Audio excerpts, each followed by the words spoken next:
Guys, என் பேர் Loki. Welcome back. இன்றைக்கி நம்ம பார்க்க போகிறது ஸ்டார்டிங் வித் 13 ஹிடன் ட்ரைட்ஸோட எபிசோடு 2. எபிசோடு 1 பார்க்காதவங்க ஃபீல் பண்ண வேணாம், கீழே டிஸ்கிரிப்ஷனில் இருக்க லிங்க்கை யூஸ் பண்ணிக்கோங்க. வீடியோக்குள்ளே போகிறதுக்கு முன்னாடி மறக்காமல் அந்த லைக் பட்டனை தட்டி சப்ஸ்கிரைப் பண்ணி பெல் ஐக்கானை ஆன் பண்ணிக்கோங்க. சரி வாங்க எபிசோடுக்குள்ளே போகலாம்.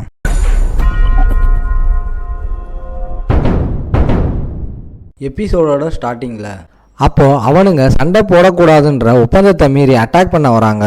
அந்த குயின் இன்னொரு ஹைட்ராகன் மேலே உட்காந்து கெத்தா வரான். நம்ம ஹீரோவுக்கு அவளோட நிக்நேம் ஸ்னேக் பிரின்சஸ்ன்னு ஞாபகம் வருது. இந்த பேரை எங்கேயோ கேட்டிருக்கேன்னு யோசிக்கிறான். அப்போ ஸ்டேட்டஸ் விண்டோவில் மெயின் குவிஸ்ட் வந்துருச்சுன்னு காட்டுது. அது என்னவா இருக்குன்னு பார்த்தா மெயின் குவிஸ்ட் சர்வை பண்ணுறது மட்டும்தான். ரிவார்ட்ஸ் நம்ம ஆக்டிவிட்டியை பொறுத்து மாறும். இதில் ஒரு ட்விஸ்ட் என்னன்னா, கேமில் செத்தா ரியல்லையும் செத்துருவோம். இதை பார்த்ததும் நம்ம ஆளுக்கு ஹார்ட் பீட் எகிரிடுச்சு. அப்போ ஒரு ஏரோஸ்லாம் பறந்து வந்து பக்கத்தில் இருந்த அடிமைகளையும் ட்ரேடர்ஸையும் கொன்று குவிக்குது. நம்ம ஹீரோ மான் வேட்டையில் மாட்டின மான் மாதிரி அப்படியே நிற்கிறான். அப்போ ஒரு ஏரோ நம்ம ஹீரோவோட கன்னத்தை உரசிட்டு போகுது. அப்போ தான் நம்ம ஹீரோவுக்கு ரியாலிட்டி புரியுது. நம்ம ஹீரோவோட ஒரு ஹிடன் ட்ரைட் ஆக்டிவேட் ஆகுது. அயன் பிளட் கிங் ஹார்ட்னு பேர். எல்லா ஃபிசிக்கல் டேலண்ட்டையும் மேக்ஸ் பண்ணால் மட்டும் வர ஒரு ஸ்பெஷல் ட்ரைடு அது சோம்பேறியாக இருக்கிறதையும் ஏமாறாமல் இருக்கிறதுக்கும் ஹெல்ப்பாக இருக்கும். அப்புறம் சுச்சுவேஷனை வேகமாக புரிஞ்சிக்கவும் வைக்கும். கீழே பார்த்தா ஒரு அடிமை ட்ரேடர்ஸோட ஸ்வாடும் சாவியும் கிடக்குது. இங்கேயே நின்னா செத்துருவோம், எப்படியாவது தப்பிக்கணும்னு அதை எடுக்க நம்ம ஹீரோ முடிவு பண்ணுறான். நம்ம ஹீரோ அவனோட கையில் இருக்க லாக்கை உடச்சிட்டு இருக்கும்போது ஒருத்தன் பின்னாடி இருந்து அட்டாக் பண்ண வரான். அப்போ நம்ம ஹீரோ அந்த ஸ்வாடை பிடிச்சிடுறான். அதில் இருந்து ஒரு பயங்கரமான லைட் வருது. ஒரே வீச்சில் அந்த ஆளை கவுண்டர் அட்டாக் பண்ணி அவனை தாண்டி வேகமாக போய் சீவி தள்ளிடுறான். அப்போது வெப்பன் மாஸ்டர்ன்ற இன்னொரு ஹிடன் ட்ரைடு ஆக்டிவேட் ஆகுது. உடம்புல இருந்து ஒரு ப்ளூ கலர் ஆரா வெளியே வருது. இன்னும் நிறைய பேர் நம்ம ஹீரோவை நோக்கி ஓடி வராங்க. ஒருத்தன் ஈட்டியால் தலையை குறி வைக்கிறத நம்ம ஹீரோ நோட் பண்ணிடுறான். நம்ம ஹீரோ குனிஞ்சி தப்பிச்சிடுறான். ஒரே வெட்டில் ஈட்டியை வெட்டிடுறான். அந்த ஆளையும் போட்டு தள்ளிடுறான். வெட்டின ஈட்டி காற்றுல பறக்கும்போது அதை பிடிச்சி தடவை யூஸ் பண்ணுற வெப்பனாக இருந்தால் கூட என்னால் ஒரு எக்ஸ்பர்ட் மாதிரி யூஸ் பண்ண முடியுதுன்னு சொல்லிக்கிட்டு இன்னொருத்தன் மேலே வீசுகிறான். அதுக்கப்புறம் இன்னொருத்தன் ஆக்ஸை தூக்கிட்டு கத்திக்கிட்டே வரான். நம்ம ஹீரோ பின்னாடி குதிச்சு தப்பிச்சிடுறான். நம்ம ஹீரோ சொல்கிறான், இது மட்டும் இல்லை, எனிமியோட வெப்பனை எந்த வழியில் வரும்னு என்னால் பார்க்கவும் முடியுது. நம்ம ஹீரோ ஸ்வாடை வச்சு அந்த ஆக்ஸை அப்படியே கீழே சரித்து ஈஸியாக தடுத்து நிறுத்துகிறான். அப்படியே ஒரு ப்ளூ லயன் நம்ம ஹீரோவுக்கு ஒரு ஓப்பனிங்கை காட்டுது. எனிமியோட வெப்பனோட பாதையை பார்க்க முடிஞ்சா நான் எப்படி அட்டாக் பண்ணுன்ற பாதையையும் பார்க்க முடியும்னு சொல்கிறான். நேராக குத்தி அந்த ஆளோட ஹார்ட்டில் ஸ்வாடை இறக்குறான். அப்புறம் நம்ம ஹீரோ ஆக்ஸை இன்னொரு கையில் எடுத்து மேலே தூக்குறான். அந்த ஆள் கத்துறதுக்கு முன்னாடியே செத்து போயிடுறான். நம்ம ஹீரோ 2 வெப்பனையும் எடுத்துட்டு கொஞ்சம் டயர்டாக நிற்கிறான். இன்னும் நிறைய பேர் நம்ம ஹீரோ சுற்றி வளைக்கிறாங்க. நம்ம ஹீரோ முறைச்சி பார்க்குறான். இவன் ஒரு மான்ஸ்டர் மாதிரி இருக்கான். காயம்பட்டவன்களால் சண்டை போட முடியாதுன்னு நினச்சோமேனு அவனுங்க பேசுகிறானுங்க. அந்த இடத்துல மாஸ்டர்ஃபுல் ஹேண்ட்ஸுங்கிற இன்னொரு ஹிடன் ட்ரைடு ஆக்டிவேட் ஆயிருச்சு. இதனால் நம்ம ஹீரோவோட வெப்பன் பவர் வேகமாக இன்க்ரீஸ் ஆயிருச்சு. நம்ம ஹீரோவோட ஸ்வாட் அண்டு ஈட்டி ரெண்டுமே உடனே லெவல் 6க்கு போயிருச்சு. நம்ம ஹீரோவுக்கு அதை பார்த்து செம ஷாக் ஆயிடுறான். மொத்த லெவலே 10 தான். அதில் நான் இப்போ 6வது லெவலில் இருக்கேன். 6னா ஒரு ஃபேமஸ் நைட் மாதிரி சண்டை போடலாம். ஹிடன் ட்ரைடோட பவரே வேறு லெவல்.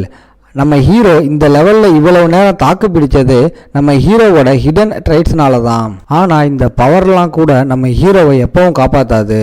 ஏன்னா இங்கே குறைஞ்சது 500 பேர் இருக்கானுங்க. இதில் இருந்து எப்படி தப்பிக்க போகிறோம்? இந்த குவட்ஸ் ஏதோ சரியில்லைன்னு யோசிக்கிறான். அப்போ ஒரு ஃப்ளாஷ்பேக்கை காட்டுறாங்க.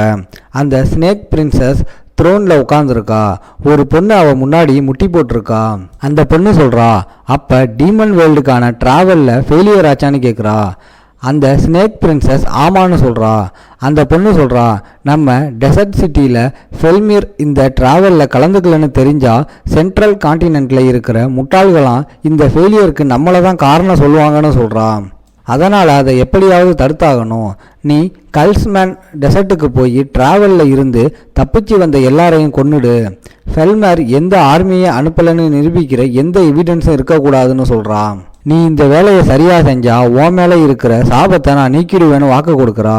ஸ்னேக் பிரின்சஸ் கடுப்பானாலும் அந்த மிஷனை ஏற்றுக்கிறா. அந்த பொண்ணு தோற்கவே கூடாது, ஞாபகம் வச்சுக்கோன்னு சொல்கிறா. அதனால தான் அவள் இப்போ நம்ம ஹீரோ இருக்கிற இடத்துக்கு வந்திருக்கா. இருந்த ஒருத்தன் அவகிட்ட வந்து ரிப்போர்ட் பண்ணுறான். எல்லாம் முடிஞ்சுதானே அவள் கேட்குறா. இல்லை, ஒரே ஒரு அடிமை மட்டும் இன்னும் சண்டை போடுறான்னு அவன் சொல்கிறான். அவளுக்கு அதில் கொஞ்சம் இன்ட்ரெஸ்ட் வருது. இங்கே நம்ம ஹீரோவை பார்த்தா நம்ம ஹீரோ நின்றுட்டு இருந்த இடத்துல எல்லாருமே செத்து கிடக்குறாங்க. ஒரு கீரல் கூட இல்லாமல் நம்ம ஹீரோ நிற்கிறான். நம்ம ஹீரோ கொஞ்சம் மூச்சு வாங்குறான். ஆனால் நம்ம ஹீரோவோட லெவல் இப்போ 2 இன்க்ரீஸ் ஆகிடுச்சு. அதனால் நம்ம ஹீரோவோட ஹெல்த்து மானா எல்லாம் ஃபுல்லாகிடுச்சு. நம்ம ஹீரோ உடனே ஒரு மாதிரி ஸ்ட்ராங் ஆகிட்டான். இதை பார்த்த எனிமீஸ் பயப்படுறாங்க. அப்போ அந்த ஸ்னேக் பிரின்சஸ் எல்லாரும் வழியை விடுங்கன்னு கத்துறான். அவள் இங்கே வந்ததை பார்த்து அங்கே இருக்கவங்களாம் ஷாக் ஆகிடுறாங்க. அப்போ நம்ம ஹீரோ சொல்கிறான், வர வேண்டிய நேரத்தில் தான் வந்திருக்கா. அவள் பேர் எசபெல்லா வாண்டர்சியன், லெவல் 8 டெசர்ட் குயினோட சாபத்தால் அவளால் இந்த ஏரியாவை விட்டு வெளியிலேயே போக முடியாது. அவளை பற்றின மற்ற விஷயங்களை செக் பண்ண முடியலை. ஏன்னா அவளை பற்றி நம்ம ஹீரோவுக்கு போதுமான அளவுக்கு தெரியலை. நம்ம ஹீரோ யோசிக்கிறான், லெவல் 8 இருக்கவங்கள நான் எத்தனை தடவை ட்ரை பண்ணாலும் ஜெயிக்க முடியாது. இந்த கேமில் ஹையஸ்ட் லெவல் 10, லெவல் 7 தான் ஸ்ட்ராங்கஸ்டாக இருக்கிறவங்கள செப்பரேட் பண்ணுற லெவல். லெவல் 7க்கு மேலே போனால் பவரில் பெரிய வித்தியாசம் தெரியும். அந்த லெவல் கேப்பை ஜெயிக்கவே முடியாது. லெவல் 8னா அவங்க பெரிய ஸ்ட்ராங்கஸ்டான பாஸ் லெவலில் இருப்பாங்க. நான் இப்படி ஒரு பெரிய ஆபத்தை சந்திக்க வேண்டியதாக போச்சுன்னு நம்ம ஹீரோ புலம்புறான். அப்போ தான் நம்ம ஹீரோவுக்கு ஒன்று தோணுது. அவளால் சாபத்தால் டெசர்ட்டை விட்டு வெளியில் போக முடியாதுன்னு சொல்லுது. உடனே அவனுக்கு ஒரு ஐடியா வருது.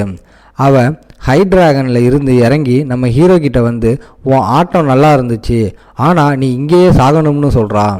அவள் ஸ்வாடை எடுக்கும்போது நம்ம ஹீரோ கேட்குறான். நம்ம ஹீரோ கேம் விளையாடினதுக்கு காரணமே எவ்வளவு கஷ்டமான கேமாக இருந்தாலும் எப்படியாவது ஒரு வழியை கண்டுபிடிச்சி அதை நம்ம ஹீரோ முடிச்சிருவான். நம்ம ஹீரோ அந்த மாதிரி ஒரு பைத்தியக்கார பிளேயர். ஆனால் இதை எப்படி முடிக்கணும்னு நம்ம ஹீரோவுக்கு தெரியும். அவள் நேராக நம்ம ஹீரோவோட தலையை நோக்கி ஸ்வாடால் குத்த வரா. அப்போ நம்ம ஹீரோ கேட்குறான், குயினோட சாபம் நீங்கணுமா உனக்கு? அவள் நம்ம ஹீரோ தொண்டையை குத்துறதுக்கு 1 இன்ச் முன்னாடி நிறுத்திடுறா. ஒரு ஷாக் வேவ் அங்கே கிரியேட் ஆகுது. அவள் தயங்குறா. அவள் நம்ம ஹீரோவோட முகத்துக்கு நேராக வந்து, யாரா நீன்னு கேட்குறா.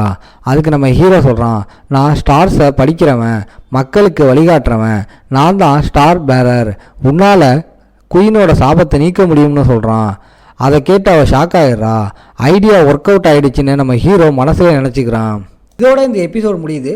உங்களை நான் அடுத்த எபிசோடில் பார்க்குறேன். இந்த வீடியோ பிடிச்சிருந்தா மறக்காமல் லைக், ஷேர் அண்ட் சப்ஸ்கிரைப் பண்ணிடுங்க.